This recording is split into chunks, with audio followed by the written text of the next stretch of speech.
Père, grâce bon Dieu avec nous. Amen. Dis bon Dieu merci parce qu'il est un privilège pour capable participer avec nous dans la chapelle là. Et je pense que c'est son deuxième fois pour participer dans la chapelle ici. Et bien content, nous capable là avec nous. Et bien content avec ce Justin Tour, l'ancien de Marius qui est toujours là, avec tous les professeurs et nous-mêmes étudiants. Son privilège, chaque fois nous capable sortir ensemble, nous présentons bon Dieu, dans la parole de bon Dieu. Parce que la parole de Dieu, c'est la vie. D'abord, vous voyez nous dans Actes chapitre 17.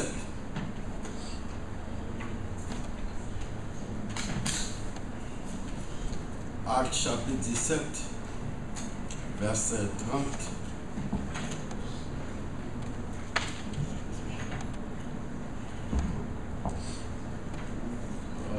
Ok.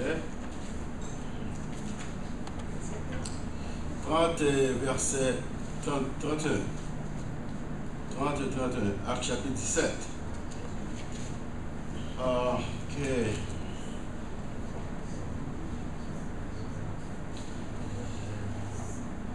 Dieu, sans tenir compte des temps d'ignorance, annonce maintenant à tous les hommes et en tout lieu qu'ils ont à se repentir. Parce qu'il a fixé un jour où il jugera le monde selon la justice par l'homme qu'il a désigné, ce dont il a donné à tous une preuve certaine en le ressuscitant des morts. Amen. Amen. Je vais passer ça parce que dans le sens, il est très important pour nous comprendre ce qu'a dit là.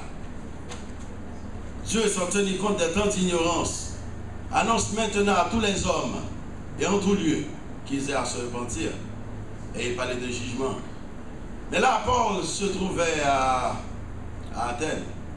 Athènes, la capitale, et l'une des trois grandes capitales de l'Antiquité, Athènes pour les Grecs, Rome pour les Romains, et Jérusalem pour les Juifs.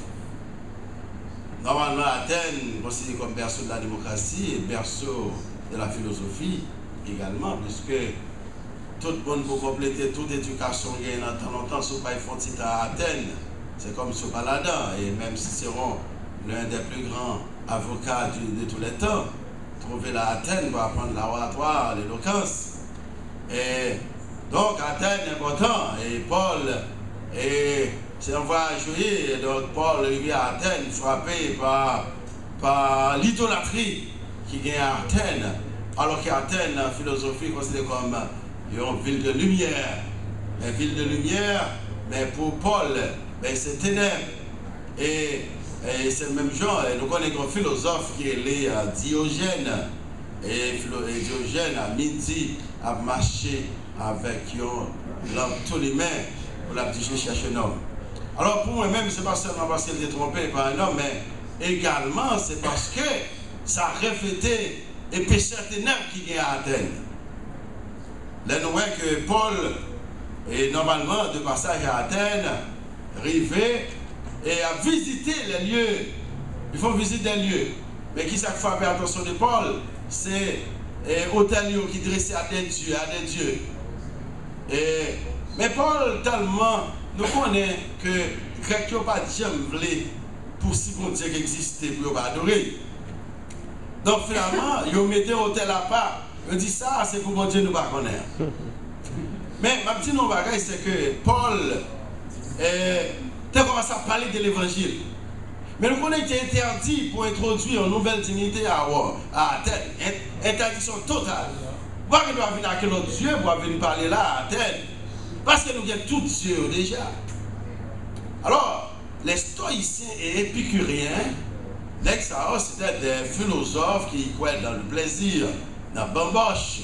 Les Grecs qui n'ont pas cru dans comme si dans la résurrection des morts. Donc ça veut dire que, comme les Sadducéens, ils n'ont pas cru dans la résurrection des morts. Et là, Paul vient, il a parlé de mort après ressuscité.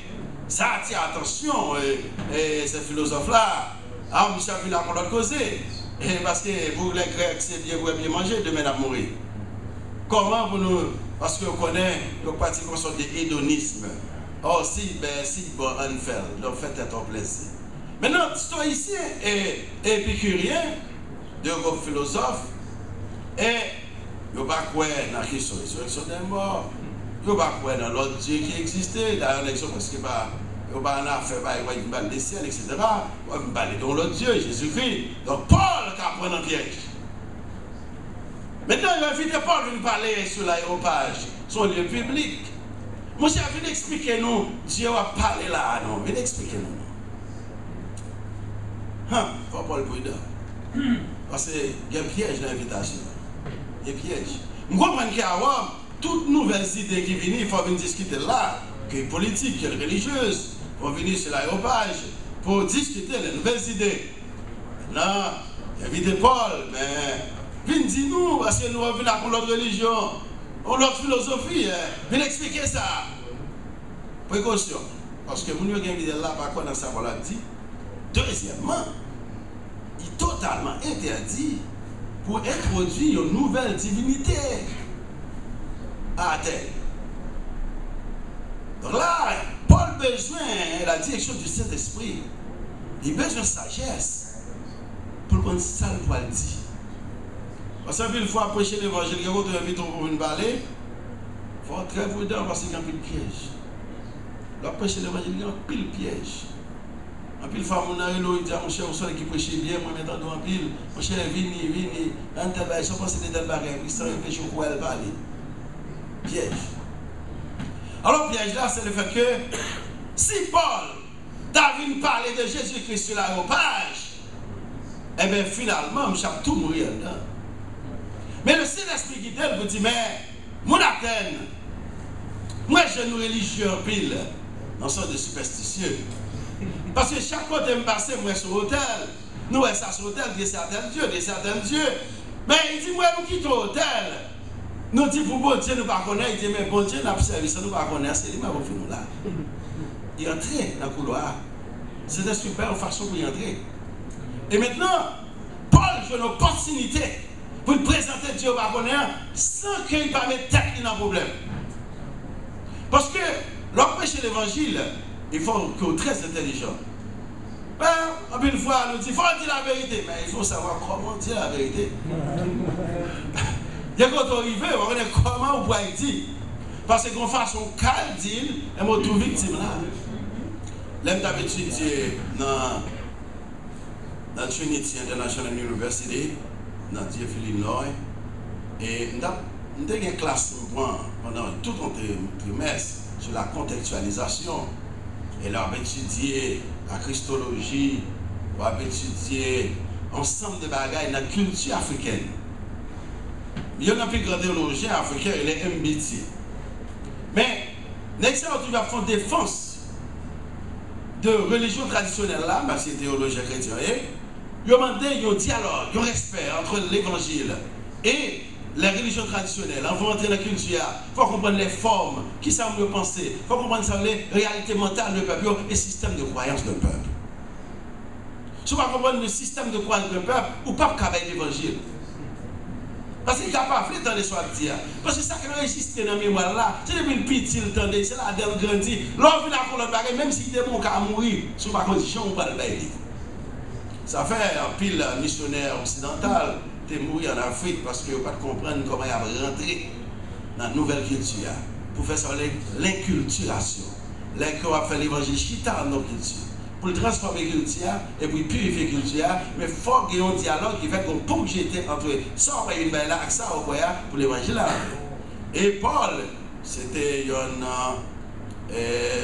était bon dans ça, et il contextualisait l'évangile pour entrer l'évangile là, sans qu'il ne pas compromettre l'évangile. Sans pas de syncrétisme religieux. Ça veut dire, on va prendre deux religions mélangées ensemble, comme nous avons le syncrétisme religieux ici en Haïti entre le catholicisme et le vaudou.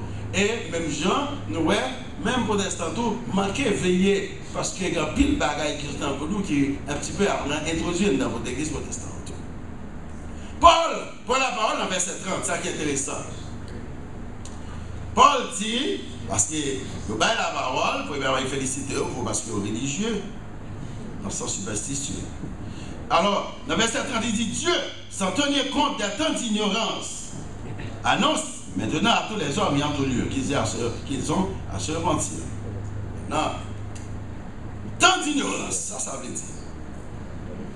C'est ça, dans le temps longtemps, les tempus ignorantiae. Tempus ignorantiae. C'est le temps qui a précédé la venue du Messie et la prédication de l'évangile, côté nation enveloppée dans le fait noir. C'est justement, c'est le temps d'ignorance, c'est le tempus ignorantiae. Lui-même, il jouait sur ça, pour servir terme même que vous comprenez le temps fait noir. Bon Dieu va tenir compte des moments passés dans le fait noir, dans le moment pas connaître. Mais en principe, en droit, on dit nul laisse censé ignorer la loi. Donc ça veut dire même surtout pas connaître la loi, ils font des autres, on va payer quand même. Il y a condamné quand même si, parce qu'il nous reste pas un chapeau en bas fini sur la loi. On ne peut pas aller aux États-Unis, on ne peut pas d'accord dans la loi, et puis on va aller à Eiffel. Et bien, on pense que oh, Haïtien, il va connaître. Non, non, on va pas payer pour se faire. Ah ouais, on va payer. Donc, ça veut dire que là, dans l'évangile, il n'y a pas de question de aller dans le ciel parce qu'il est ignorant, ou bien il va dans l'enfer. Mais amis, il ne va pas connaître. Il va connaître. Mon Dieu, pas jamais demandé au bail qu'on ne va pas connaître. Donc là, Paul parlait avec eux, Dieu, sans tenir compte des temps d'ignorance, annonce maintenant, ça qui est important, une transition entre le temps d'ignorance et le temps de lumière. Parce que, comme je dis bien, Paul, en principe, l'autre texte, il y a trois temps de là, le temps d'ignorance, le temps de jugement, c'est le tempus alikoios, c'est le temps du jugement. Et enfin, et le troisième temps, il est tempus tenebrosum, au temps des ténèbres, qui a fini sur pas accepter. Mais écoutez, là, nous voyons que le temps d'ignorance, c'est le temps qui a précédé le temps du Messie, Christ, et la prédication de l'évangile où les nations étaient enveloppées dans les ténèbres les plus épaisses.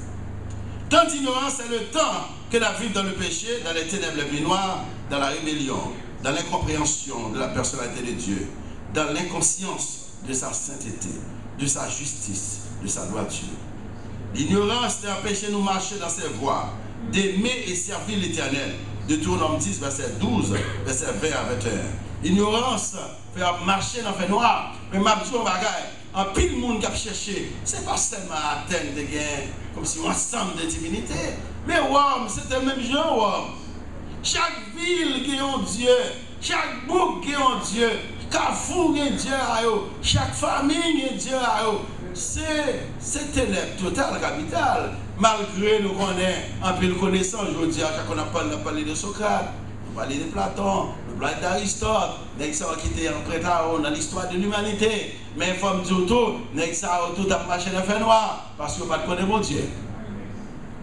Et c'est ça que fait, là il va côté pour prêcher l'évangile, et puis c'est des Paul, c'est des Socrate qui a parlé, c'est des Platon qui a parlé, c'est des Voltaire qui a parlé, qui ça monde ça a oué. Est-ce que c'est l'évangile qui a prêché? Parce que nous passons trop de temps à parler de choses qui ne sont pas importants. Pas vrai? Nous comprenons que les gens ont un impact sur l'humanité, mais les gens ne vont pas prêcher l'évangile, ou pas qu'à bonne prédication, c'est des gens qui vont parler. Quand citer un bagage, mais comme si, 10 citations, 20 citations, 5 citations, Paul dit, alors, pour te dire Paul dit, Voltaire dit, Rousseau dit, Montesquieu dit, Saint-Bagaille dit, mais pas ça va parler là, on est. L'Éternel, ainsi parle l'Éternel. Moi-même, là, je suis venu avec ainsi parle l'Éternel, la radio 4VH, de directeur de programmation. Puis ça me devine avec elle, parce que tu as une fille au cap là, tu as un jeune dans 14, une fille qui a des mots, qui a une quantité de monde, qui a sauvé dans telle église, et ça fait que Grégory était là, etc. Ah oui, dans l'église, c'est un monde qui a. Et ça dit, c'est un monde qui a sauvé. Dans l'église, diable a dit, c'est un monde qui a sauvé. Je dis, monsieur, pourquoi j'aime dans la Bible dit, c'est pas le diable, mais c'est pas l'Éternel. Donc, je dis, bon, je vais mettre une série d'émissions sur 4VH, ainsi parle l'Éternel. Mais ça fait une vidéo. Ouais, pas pour un message dans le diable. Ça message, ça, diable, il y a un message, combien de monde a sauvé. Et pour un bon monde qui dit converti, il y a point. Oh oui, il dit, oh fille a dit, oh lui, 12 ans, tu as sauvé, oui. Il y a capitaine de l'église, qui ça y est,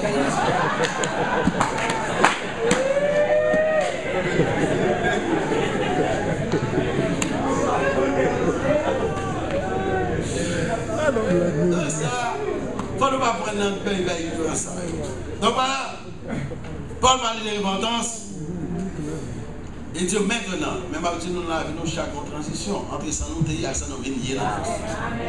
Si vous venez, si on a créé sur vous, on va faire différence entre avant et son erronia, comprendre un gros problème.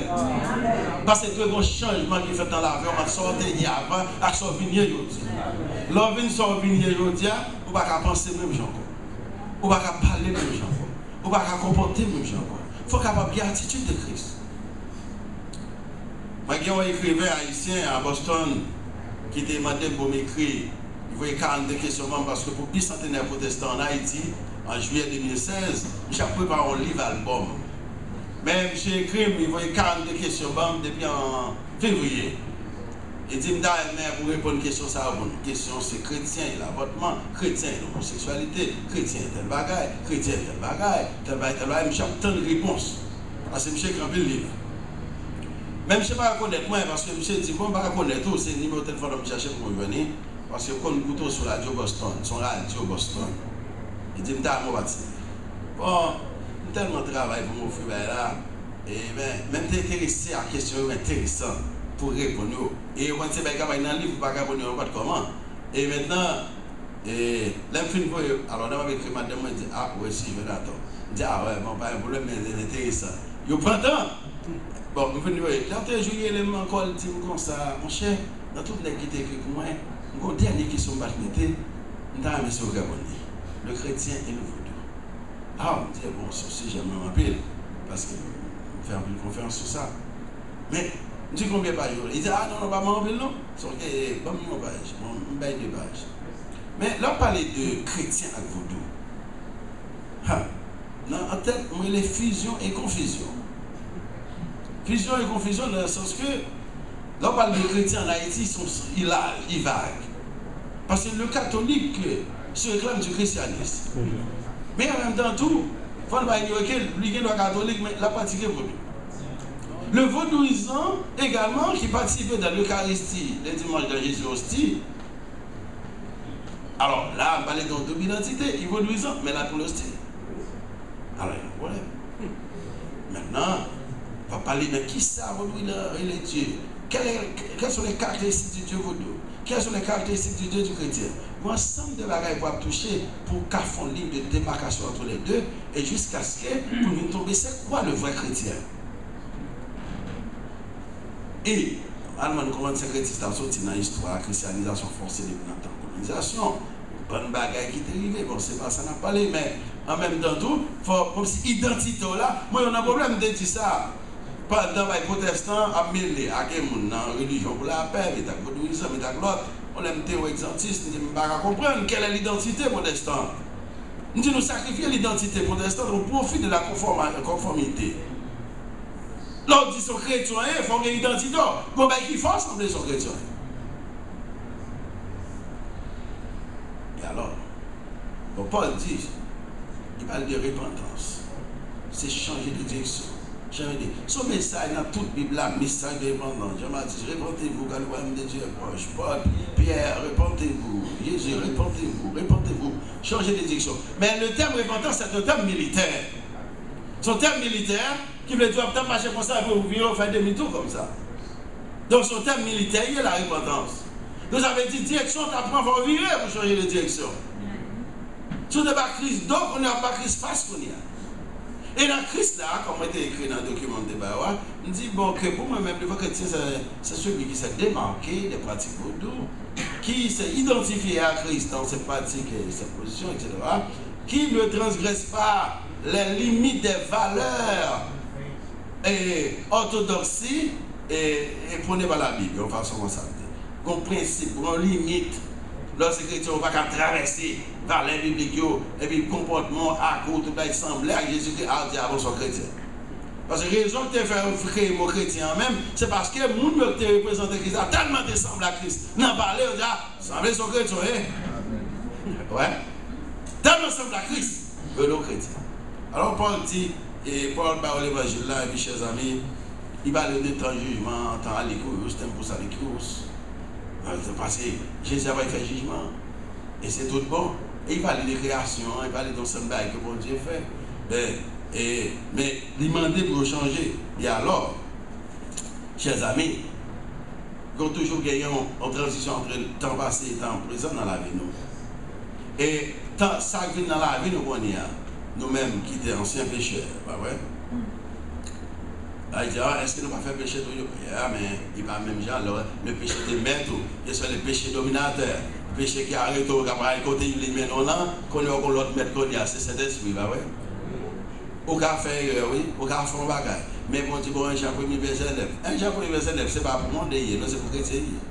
Si nous confessons nos péchés, il est fidèle et juste pour nous purifier et donner. Donc là, où bon Dieu connaît quelqu'un qui a passé. Mais cet esprit déjà battu, chauffer cœur, on fait bail qui m'a. Mais mon dernier va gagner ça. Et alors, chers amis, pour me terminer avec nous, l'homme pécheur a 3 temps dans sa vie: ignorance, repentance et jugement. L'ignorance est impardonnable, car nul n'est censé ignorer la loi. Même avant la venue du Messie et la propagation de l'évangile, Dieu a écrit sa loi dans les cœurs des païens. Romains 2, versets 14 et 15. Avec dit pas nous dire, on ne connaît pas, malgré ça, ok, tant pour s'ignorancer, nous ne connaissons pas. Mais la Bible faut qu'on ait que même avant Jésus venu, il pas quitté comme ça, il va monter témoin. Il écrit loi dans le cœur. Si il va comme ça, on dit même bête qui régit, parce que l'État va manger toute la journée. Manger bête païen toute la journée, on loi, on principe. L'homme, non, même avant l'évangile venu, bon Dieu met ton bagage dans le cœur. Il y a la loi de la morale, la loi de la conscience. La loi de la morale, c'est l'homme qui fait, mais la conscience morale, c'est bon Dieu qui met dans nous une voix qui parlait avec nous. Et alors, mais avant la venue du Messie, bon Dieu écrit sa loi dans les cœurs des païens, Romains 2, versets 14 et 15. La nature est un témoignage vivant du caractère de Dieu. Par conséquent, il n'y aura pas d'excuse au jour du jugement. Romains 1er, verset 18 à 20. Pas d'excuse. Je dis à la grâce de Dieu, mon Dieu, il à tout le monde. Il va nous temps pour nous capables de repentir. Luc 18, verset 13, 14. Jésus est venu révéler les péchés à la repentance, dans Luc 5, verset 22. Il y a un temps pour les méchants que les tempos ténébreux sont. Le temps couvert de ténèbres. C'est le temps de la mort pour les méchants et d'une nuit éternelle. Ecclésiaste 11, 18. Cependant, les croyants qui viennent devenir enfants de Dieu en Christ, ils n'ont pas de nous terrifier par Dieu. Nous avons une promesse que rien pas qu'à séparer nous de l'amour de Dieu. Romains 8, verset 38, 39. Nous avons une promesse, mon Dieu. Il a dit, il ne va jamais laguer nous, il ne va jamais quitter nous. C'est très simple. Alors nous sommes capables d'échapper à la colère de Dieu. Maintenant, de nous obéir, de nous respecter et de nous adorer sincèrement. Et les Grecs ont une opportunité, ça tout. Et pendant que je finis de parler, il y a plusieurs qui sont convertis. Mais il y a 3 attitudes. Et on dit, pendant qu'on a parlé, on peut dire, ah, ça parle de ça, dit là, n'a pas entendu des bagages sur l'autre. Alors toujours, il y a 3 réactions de fin de manger. Mon qui dit, n'attendez, n'a pas entendu des bagages sur l'autre. Deuxième réaction, c'est moquerie personnalisée. Troisième réaction, c'est cela où j'accepte le Christ. Paul te présente l'évangile de la puissance. Tu n'as pas un chef qui est converti. L'autre monde est converti. Pas peur de présenter l'évangile n'importe côté. C'est cet esprit qui a fait le travail là. Bon Dieu, nous, il ne va jamais quitter nous, il ne va jamais abandonner nous. On nous fait confiance, on travaille pour lui. Lui-même, il a fait le travail là. Que bon Dieu bénisse.